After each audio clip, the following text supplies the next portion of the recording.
সমস্যার সমাধান রেখেছিলেন, আর যেই ধর্মটাকে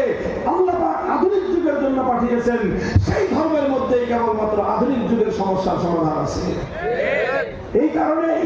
আধুনিক যুগের সমস্যার সমাধান ইসলামের মধ্যে আছে, আধুনিক যুগের সমস্যার সমাধান হিন্দু ধর্মের মধ্যে নাই, আধুনিক যুগের সমস্যার সমাধান বৌদ্ধ ধর্মের মধ্যে নাই, আধুনিক যুগের সমস্যার সমাধান ইহুদি বা খ্রিস্টান ধর্মের মধ্যে নাই।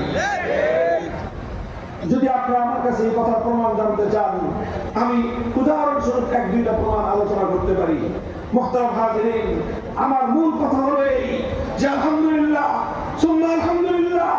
আমরা বুক ফুলে একটা কথা বলতে পারি, আজ একবিংশ শতাব্দীর 2025 সালের 700 কোটি মানুষের এই পৃথিবীকে যদি সুন্দরভাবে শাসন করতে পারে, ধর্ম বর্ণ নির্বিশেষে প্রতিটি মানুষের সত্যিকার অধিকার যদি নিশ্চিত করবার সামর্থ্য কোন আদর্শের মধ্যে থেকে থাকে, কোন দর্শনের মধ্যে থেকে থাকে, কোন ধর্মের মধ্যে থেকে থাকে, সেই আদর্শের নাম ইসলাম, সেই জীবন ব্যবস্থার নাম ইসলাম, সেই মতবাদের নাম ইসলাম, সেই ধর্মের নাম হলো ইসলাম।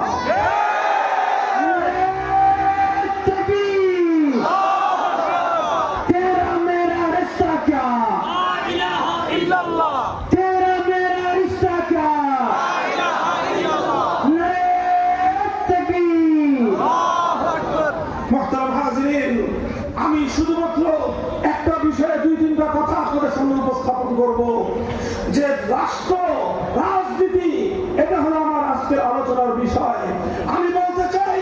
আজকের আধুনিক যুগের একটা রাষ্ট্র এবং রাজনীতি কিভাবে পরিচালিত হতে পারে, এই প্রশ্নের জবাব একমাত্র ইসলাম ধর্মের কাছে আছে। এই প্রশ্নের জবাব হিন্দু ধর্মের কাছে নাই, এই প্রশ্নের জবাব